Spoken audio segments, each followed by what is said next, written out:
Hello everyone and welcome to only IAS. स्वागत है आप सभी का इस क्लास में जहां पर हम डिस्कस करेंगे खूब सारा साइंस।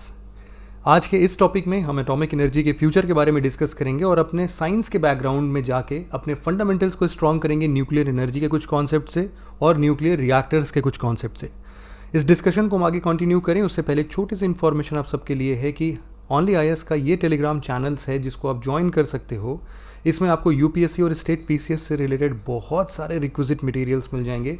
इसमें ओनली आईएएस सोशियोलॉजी का चैनल है, only IAS GS point of view से ये चैनल है और ओनली आईएएस पीएसआईआर ऑप्शनल का चैनल है। इनमें से आप कोई भी चैनल ज्वाइन कर सकते हो जो भी आपकी रिक्वायरमेंट में हो। 2 अगस्त को एक आर्टिकल आया था एक्चुअल में जो कि साइंस से रिलेटेड था। ये वाला आर्टिकल था the draw of space and nuclear technologies. इसी टॉपिक को हम डिस्कस कर रहे हैं आज और इसी से रिलेटेड चूँकि इसमें बहुत ज़्यादा एक्सप्लेनेशन दिया नहीं था न्यूक्लियर एनर्जी और न्यूक्लियर रिएक्टर्स के बारे में, तो उनके बेसिक्स पर भी हम एक बार डिस्कशन करेंगे। आर्टिकल्स जो भी एग्जैक्टली पढ़ना चाहता है वो यहाँ पर थोड़ा सा जूम करके पढ़ सकता है या फिर लैपटॉप स्क्रीन में पढ़ सकता है। मोबाइल स्क्रीन तो शायद ही पढ़ा जाए। फिलहाल न्यूज़ में इसलिए रहा था क्योंकि अभी हाल फिलहाल में जेफ बेजोस, आप सबको पता है जेफ बेजोस कौन है, ये अमेज़ॉन के मालिक हैं और बिल गेट्स माइक्रोसॉफ्ट के मालिक हैं। इन दोनों लोगों ने कुछ बड़ी उम्मीदें लगाई रखी हैं आगे आने वाले कुछ एटॉमिक एनर्जी से रिलेटेड। कुछ का कहना है कि हम स्पेस में चले जाएंगे और जितने भी अभी पॉल्यूटिंग कंपनीज़ यहाँ पर अर्थ पर बसी हुई हैं उनको हम लोग स्पेस में इस्टेब्लिश करेंगे। दूसरी तरफ बिल गेट्स हैं, इनका कहना है कि भाई हम क्या कर सकते हैं, एक फास्ट ब्रीडर रिएक्टर बना सकते हैं। फास्ट ब्रीडर रिएक्टर क्या होता है इसके बारे में हम चर्चा करेंगे आज के लेक्चर में। इनका मानना है कि हम लोग छोटे छोटे फास्ट ब्रीडर रिएक्टर बनाते हैं, उनको एक्सपोर्ट करते हैं जिससे कि एक नया एनर्जी मार्केट क्रिएट हो सके। अभी का जो हमारा क्लाइमेट चेंज का इशू है उसको भी रिजॉल्व करने की बात बिल गेट्स करते हैं। तो देखते हैं कितनी इनकी बात सही है, कितनी गलत है, कितना इनका दावा सही है। सबसे पहले एटॉमिक एनर्जी के फ्यूचर की ही बात कर लेते हैं। 2020 और उसके आगे आखिरकार न्यूक्लियर पावर कैसे यूज़ कर पाएंगे, हम अपनी ज़िंदगी में डे टू डे रूटीन में कैसे लेके आ पाएंगे। इसके लिए IAEA ने एक कमेटी का गठन किया 2007-8 में। इसमें इन्होंने ये बोला कि भैया जी ये जो आप एमिनेंट पर्सन की कमेटी में बना रहा हूँ ना, आप लोग की जिम्मेदारी है कि आप लोग एक मुझे रिपोर्ट सबमिट करना। इस रिपोर्ट में यही बताना कि कैसे इसका यूज़ कर सकते हैं। तो यहाँ पर अच्छा एक चीज़ का आप लोगों ने ध्यान दिया होगा कि मैं कभी एटॉमिक एनर्जी बोल रहा हूँ, कभी न्यूक्लियर एनर्जी बोल रहा हूँ। तो ये आपका पहला होमवर्क मिल गया। कमेंट सेक्शन में फटाफट से बता दो कि इन दोनों के बीच में क्या डिफरेंस है। बहुत छोटा डिफरेंस है लेकिन डेफिनेटली आपको ये पता होना चाहिए, ठीक है। तो इसके बाद इंटरनेशनल एटॉमिक एनर्जी एजेंसी, जिनको नहीं पता है मैं बता दूं कि ये एक इंटरनेशनल ऑर्गेनाइजेशन है जिसको 29 जुलाई 1957 में बनाया गया था। इसका मेन पर्पस क्या है?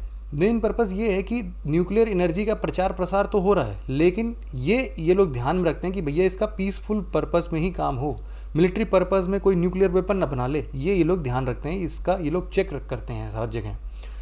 अब यूँ तो ये यूनाइटेड नेशन का पार्ट नहीं है, मतलब यूनाइटेड नेशन का ऑर्गेनाइजेशन नहीं है ये, लेकिन फिर भी ये यूनाइटेड नेशन जनरल असेंबली और यूनाइटेड नेशन सिक्योरिटी काउंसिल को रेगुलरली अपनी रिपोर्ट सबमिट करता है। तो ये जो भैया जी लोग थे इस कमेटी में, इन्होंने जब रिपोर्ट सबमिट किया तो बताया कि एक तरफ जहाँ अपॉर्चुनिटीज़ का भंडार है वहीं दूसरी तरफ बहुत सारे चैलेंजेस हैं जिनको हमें फेस करना है। यूँ तो देखा जाए तो हम पिछले 60-70 सालों से न्यूक्लियर एनर्जी को हार्नेस कर रहे हैं लेकिन अभी भी न्यूक्लियर टेक्नोलॉजी को एक्सपैंड करने के लिए बहुत सारी अपॉर्चुनिटीज़ हमारे सामने हैं। इनके ज़िंदगी का 2 ही मकसद है। तो इनके 2 मकसद ये हैं कि पहला कि हम इस बढ़ती हुई आबादी में जो भी हमारे एनर्जी डिमांड्स हैं उनको सेटिस्फाई करेंगे और दूसरा जो भी इस खतरनाक क्लाइमेट चेंज का डर हमारे मन में हमेशा बैठा हुआ है और आगे चल के ये एक बहुत बड़ी संभावना है कि ये सच हो जाएगा, उसको कैसे अभी से हम मिटिगेट कर सकते हैं। तो इन 2 बड़े चैलेंजेस के लिए इन्होंने बताया कि ये न्यूक्लियर एनर्जी अपने आप में इन दोनों चीज़ों का एक सिंगल सॉल्यूशन है। इसीलिए इन्होंने बोला कि अगर हम न्यूक्लियर रेनेसा लेके आ सकें तो ये ना केवल वर्ल्ड की एनर्जी प्रॉब्लम को सॉल्व करेगा बल्कि क्लाइमेट चेंज को भी, जो उससे थ्रेट आ रहा है, उसको भी ये दूर कर सकता है। तो अपने सामने तो एक बढ़िया सॉल्यूशन आ गया। अब इसके बारे में डिस्कस करना बनता है और चूंकि इतना बढ़िया सॉल्यूशन है तो इसके बेसिक्स के बारे में भी डिस्कस करना बनता है। आर्टिकल्स में हम और डीपली इंडल्ज होंगे लेकिन उसके पहले हम बेसिक्स एक बार डिस्कस कर लेते हैं। न्यूक्लियर टेक्नोलॉजी एक प्रकार की ऐसी टेक्नोलॉजी है जिसके अंदर हम लोग न्यूक्लियर रिएक्शंस को यूज़ करते हैं। अब यहाँ पर आपको ये पता होना चाहिए कि न्यूक्लियर में केवल न्यूक्लियस की बात हो रही है यहाँ पर, ठीक है। तो न्यूक्लियस के अंदर की जो एनर्जी है उसको हार्नेस करते हैं हम लोग इसके अंदर। कैसे हार्नेस करते हैं? न्यूक्लियर रिएक्टर्स के थ्रू हार्नेस कर सकते हैं। इसके अंदर हम लोग न्यूक्लियर फिशन और न्यूक्लियर फ्यूजन दोनों रिएक्शंस देख सकते हैं। देखो न्यूक्लियर फिशन क्या होता है, इसमें क्या होता है ना, एक बड़ा सा एटम होता है, ठीक है, और इस बड़े से एटम के अंदर बड़ा सा न्यूक्लियस भी होगा। इस बड़े से न्यूक्लियस को हम लोग न्यूट्रॉन के द्वारा हिट कराते हैं, न्यूट्रॉन को भेजते हैं कि जाओ धक्का मार दो उसको, और धक्का ऐसा मारो ना कि ये अनस्टेबल हो जाए। अनस्टेबल होते ही ये टुकड़ों में स्प्लिट हो जाएगा, और जब ये टुकड़ों में स्प्लिट होता है ना तो ये एनर्जी रिलीज़ करता है। यही एकदम बहुत ज़्यादा अमाउंट ऑफ एनर्जी जो रिलीज़ कर रहा है, इसी को हम लोग न्यूक्लियर एनर्जी बोलते हैं। साथ ही साथ एक न्यूक्लियर फ्यूजन भी होता है। न्यूक्लियर फ्यूजन में क्या होता है, ऐसे छोटे छोटे मास ऑफ न्यूक्लियस को हम लोग एक बड़े मास में कन्वर्ट करते हैं, ठीक है, लेकिन रिजल्टेंट न्यूक्लियस जो बनता है इनके सब के एडिशन का कम ही मास होता है। मतलब हमने इतने सारे छोटे छोटे न्यूक्लियस को कंबाइन करके एक बड़ा न्यूक्लियस बनाया तो, लेकिन इस बड़े न्यूक्लियस का अगर हम लोग मास देखेंगे तो इन सभी छोटे छोटे न्यूक्लियस के कंबाइंड मास से कम होता है। तो ये जो मास का डिफरेंस है ना, इसी मास के डिफरेंस से बहुत सारा एनर्जी यहाँ पर भी जनरेट होता है। और न्यूक्लियर फ्यूजन में तो और भयानक एनर्जी जनरेट होता है, क्योंकि न्यूक्लियर फ्यूजन करने के लिए हमें एक ऐसा टेम्परेचर मेंटेन करना पड़ता है जो कि न्यूक्लियर फिजन से ही पॉसिबल है। तो सन के अंदर क्या हो रहा है, न्यूक्लियर फिजन फ्यूजन सब होता है, बट मेजरली क्या हो रहा है, न्यूक्लियर फ्यूजन होता है वहाँ पे। इसी के साथ साथ क्या होता है कि जब हम लोग न्यूक्लियर रिएक्टर्स की बात करते हैं तो रिएक्टर्स में क्या होता है, चेन रिएक्शन होता है। मान लो न्यूक्लियर फिजन हो रहा है तो यहाँ पर क्या होगा, एक मॉडरेटेड न्यूट्रॉन मतलब कि मॉडरेट कर दिया गया है इसकी स्पीड को, मतलब जितने स्पीड पर ये न्यूट्रॉन जा सकता था उसको हमने धीमा बना दिया है, कम कर दिया है। तो ये जब ऐसे heavy atom nucleus like uranium 235 में जाकर टकराता है तो इसके फिजन प्रोडक्ट्स बनते हैं। इस फिजन प्रोडक्ट्स के बाद में क्या होता है कि अल्टीमेटली और भी न्यूट्रॉन्स बाहर निकल कर आते हैं। अब ये जो नए न्यूट्रॉन्स निकले हैं, इस अगेन नए ऐसे यूरेनियम न्यूक्लियस पर जाके ये स्ट्राइक करेंगे। तो ऐसे जब भी ये हैवी एटम पर फिर से स्ट्राइक करेंगे, इनके अंदर से फिर 3 न्यूट्रॉन निकलेगा और वो फिर ऐसे करेंगे। तो एक तरीके से चेन रिएक्शन होता है, और कहीं ना कहीं इसी चेन रिएक्शन का यूज़ हम न्यूक्लियर वेपन में करते हैं। लेकिन जब हम लोग इसको पीसफुल पर्पस से यूज़ करते हैं, लाइक न्यूक्लियर रिएक्टर्स में यूज़ करते हैं, तो हमें किसी न किसी तरीके से इसका ये जो चेन रिएक्शन है इसको कम करना हो, तो फिर हम जाके न्यूक्लियर पावर रिएक्टर से ऐसे पावर को जनरेट करते हैं। जैसे आप लोगों ने देखा होगा ना, थर्मल पावर प्लांट तो सभी जानते हैं। उसमें क्या होता है कि कोयला ब्लास्ट फर्नेस के अंदर कोल होते हैं, वो बहुत ज़्यादा टेम्परेचर पर उनको हीट करते हैं। इनके ऊपर पानी का कुछ सिस्टम रहता है, ये वाटर स्टीम में चेंज होता है और ये स्टीम बिल्कुल धक्के से टरबाइन के ब्लेड्स पर टकराता है और टरबाइन घूमने लगता है। इसी के चलते जो शाफ्ट अटैच होती है ये इलेक्ट्रिसिटी जनरेट करती है। तो इस वाले रिएक्टर में भी मतलब कि जब हम लोग न्यूक्लियर पावर प्लांट की बात करेंगे तो ऊपर का इतना सिस्टम तो सेम ही है, बस यहाँ पर जो पानी गर्म करने के लिए हम लोग कोयले का इस्तेमाल कर रहे थे ब्लास्ट फर्नेस में, अब इस पानी को गर्म करने के लिए हम लोग न्यूक्लियर एनर्जी का यूज़ करेंगे। न्यूक्लियर एनर्जी के यूज़ करने के लिए जैसे यहाँ पर कोल एक फ्यूल है, इसी तरीके से यहाँ पर क्या होगा, यहाँ पर कुछ और फ्यूल होंगे जिसको हम लोग बोलते हैं फिसाइल मटेरियल। ये कैपेसिटी रखते हैं न्यूक्लियर एनर्जी प्रोड्यूस करने का। तो ऐसे कौन से फ्यूल हो सकते हैं, देखो यूरेनियम 235 और प्लूटोनियम 239 अपना फेवरेट है, अपना नहीं मतलब सबका फेवरेट है, ये सबसे ज़्यादा एनर्जी प्रोड्यूस कर सकता है ऐसे। अब यहाँ पर लेकिन जो नेचुरली ऑकरिंग यूरेनियम होते हैं उसमें यूरेनियम 235 मिलता है क्या, नहीं। तो इसीलिए हम लोग बोलते हैं कि यूरेनियम 235 नहीं, हम लोग यूजुअली एनरिच्ड यूरेनियम 235 का यूज़ करते हैं। इसका क्या मतलब है, नॉर्मली जो हमें नेचुरली ऑकरिंग हमारा यूरेनियम होता है वो यूरेनियम 238 होता है, जैसे कि यूरेनियम ऑक्साइड हो गया, यूरेनियम कार्बाइड, यूरेनियम नाइट्राइड। तो इन सब में हम लोग को मान लो जो भी मिल रहा है उसको हम लोग को एनरिचमेंट का प्रोसेस उसके ऊपर करना पड़ता है। उसमें क्या होता है, मान के चलो कि इस यूरेनियम ओर में मेजॉरिटी ऑफ द चीज़ मतलब 99% जो है वो यूरेनियम 238 ही होता है, उसमें हार्डली 0.7% यूरेनियम 235 मिलेगा आपको, और कुछ मात्रा में मान लो 0.3% यूरेनियम 234 मिल गया। अपने काम का क्या है, यूरेनियम 235 जो कि कितना है, मुश्किल से 0.7%। तो इसीलिए हमको एनरिच करना पड़ेगा, एक ऐसा फ्यूल बनाना पड़ेगा जिसमें इस यूरेनियम 235 की मात्रा ज़्यादा हो।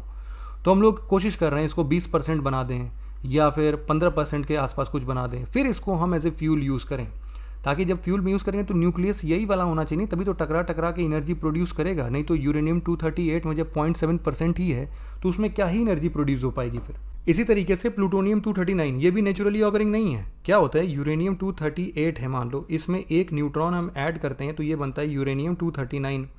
अब इसी यूरेनियम 239 का नेचुरल डिके होता है, ग्रेजुअली डिके होते होते ये प्लूटोनियम 239 में कन्वर्ट हो जाता है, फिर इसको हम लोग यूज़ कर सकते हैं।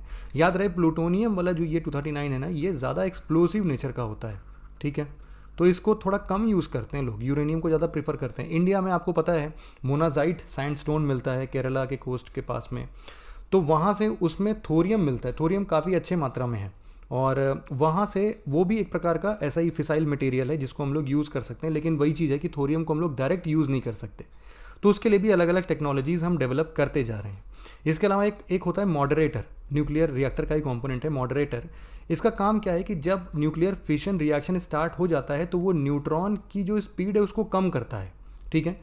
अगर कम स्पीड से जाएगा तो यूरेनियम पर अगर टक्कर मारेगा भी नए एलिमेंट पर, तो भी ये मतलब जिसको हम लोग बोल रहे थे ना कि ये बिल्कुल डिस्टर्ब हो जाएगा, या फिर हम लोग बोल रहे थे अनस्टेबल हो जाएगा, तो वो अनस्टेबल नहीं हो पाएगा फिर, तो रिएक्शन थोड़ा सा कंट्रोल में आ जाएगा। इसके लिए हम लोग water, solid graphite, heavy water, इन सब का यूज़ कर सकते हैं। अगला कंपोनेंट आता है कंट्रोल रॉड, जिसका काम मोर और लेस मॉडरेटर जैसा ही है, लेकिन इसका काम थोड़ा अलग इसलिए होता है कि कंट्रोल रॉड्स क्या होते हैं ना, एकदम से सिस्टम से, मतलब ये मान लीजिए अगर हमारा पूरा चैम्बर है, इस चैम्बर से न्यूट्रॉन बहुत ज़्यादा हो गए हैं तो एक कंट्रोल रॉड, ये मान लीजिए कंट्रोल रॉड्स हैं, ये नीचे जाएगा और जितना भी न्यूट्रॉन है इस पर चिपक के सारे ऊपर आ जाएंगे, तो एकदम से सिस्टम से वो न्यूट्रॉन हटा ही देता है, उसको धीमे में करने कोई बात ही नहीं है, तो नंबर ऑफ न्यूट्रॉन्स को कंट्रोल करता है, इसीलिए इसका नाम कंट्रोल रॉड्स है। ये न्यूट्रॉन्स को एब्जॉर्ब कर लेता है, और अब चूंकि कम नंबर ऑफ न्यूट्रॉन्स इस पूरे सिस्टम में बचे हैं तो हम लोग इस रिएक्शन को कंट्रोल कर सकते हैं। इसके लिए हम लोग बोरॉन, सिल्वर, कैडमियम, इंडियम ऐसे मटेरियल्स का यूज़ करते हैं। इसके बाद एक कंपोनेंट है कूलेंट। कूलेंट सबसे ज़रूरी है भैया, क्योंकि इतना ज़्यादा टेम्परेचर हम लोग पैदा कर रहे हैं, अगर इसको ठंडा नहीं करेंगे तो इसका दिमाग फट जाएगा, और जैसे ही फटेगा तो इसके साथ साथ आपको पता ही है चेरनोबिल डिजास्टर जैसे बहुत बड़े इंसिडेंसेस हम लोग देख चुके हैं, तो या फिर फुकुशिमा, कुछ भी आप बोल सकते हो, बहुत सारे ऐसे इंसिडेंसेस हैं। तो कूलेंट का इसीलिए यूज़ करते हैं, लिक्विड या गैस कूलेंट हम लोग यूज़ करते हैं, जो कि इस चैम्बर के चारों तरफ सर्कुलेट होता रहता है, जिससे कि ये थोड़ा ठंडा रहे बाहर से। और क्यों हम लोग ऐसा बोल रहे हैं कि कूलेंट का इतना ज़रूरी है, देखो क्या होता है कि अगर हम लोग इसको ठंडा नहीं करते रहेंगे ना, तो जो इसमें फ्यूल है, फिसाइल फ्यूल है, वो धीरे धीरे मेल्ट होता जाएगा और मेल्ट होकर नीचे बैठ जाएगा, और उसकी टेम्परेचर इतना ज़्यादा होता है कि वो फिर वहाँ से बहुत ज़्यादा डिस्टर्बेंस क्रिएट कर सकता है। इसको हम लोग बोलते हैं nuclear melt down. Nuclear melt down एक ऐसा कॉन्सेप्ट है जिसमें हम लोग एक्सीडेंट्स देखते हैं। जब भी न्यूक्लियर मेल्ट डाउन होगा तो इसका मतलब है कि फ्यूल रॉड्स जो हैं वो ज़्यादा ओवरहीट हो चुकी हैं, और यहाँ पर कूलिंग सिस्टम फेल हो चुका है, और ये जो कंट्रोलर हैं या फिर मॉडरेटर हैं, इन सब का कोई काम नहीं आ रहा है। यूरेनियम मेल्ट होके नीचे बॉटम पर आ गया है, और बहुत तेज़ी से आग लग जाएगी फिर पूरे सिस्टम में, तो ये ब्लास्ट कर जाएगा, बिल्कुल एक्सप्लोड कर जाएगा। तो ये इशू होता है, इसीलिए हम लोग मेल्ट डाउन नहीं कर सकते कभी भी। न्यूक्लियर रिएक्टर्स के टाइप्स आपको पता होना चाहिए, 2-3 टाइप्स डिस्कस करूंगा जो जितना इंपॉर्टेंट है आपके लिए। एक सबसे पहले होता है बॉइलिंग वाटर रिएक्टर। सिंपल सा है, बॉइलिंग वाटर रिएक्टर का क्या मतलब है कि यहीं ऊपर ही इस चैम्बर में वाटर बॉयल होता है, और ये डायरेक्टली स्टीम जो है स्टीम के फॉर्म में टरबाइन के पास चला जाता है। इसमें कोई भी हीट एक्सचेंज चैम्बर वगैरह कुछ नहीं लगाया जाता। ये बिल्कुल सिंपल मॉडल है बॉइलिंग वाटर रिएक्टर का। इसके बाद थोड़ा स्टैंडर्ड आता है प्रेशराइज्ड वाटर रिएक्टर। इसमें क्या होता है कि हम एक नया चैम्बर ऐड करते हैं, ठीक है, तो यहाँ की जो भी हीट है इसको ट्रांसफ़र करते हैं इस स्टीम कंडेंसर में।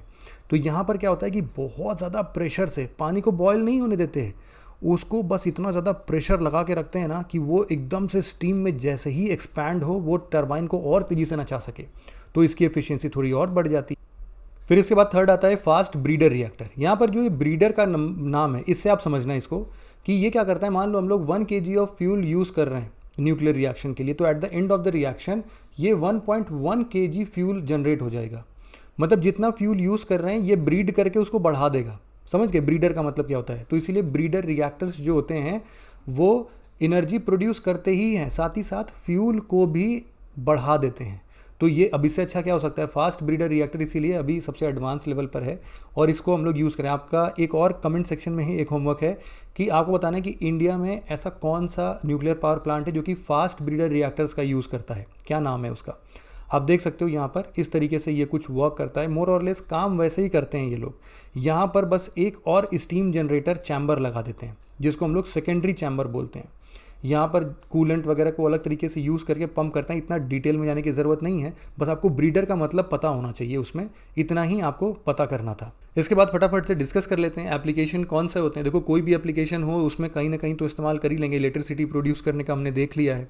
इसके बाद अलग अलग इंडस्ट्रीज़ में हम लोग यूज़ करते हैं, प्लास्टिक के मैन्युफैक्चरिंग इंडस्ट्री में, स्टेरिलाइजेशन में यूज़ करते हैं, जो भी डिस्पोजेबल प्रोडक्ट्स होते हैं ना उसको स्टेरिलाइज करने के लिए भी न्यूक्लियर एनर्जी का यूज़ होता है। न्यूक्लियर फिशन और न्यूक्लियर फ्यूजन से हम लोग न्यूक्लियर वेपन्स भी बना सकते हैं।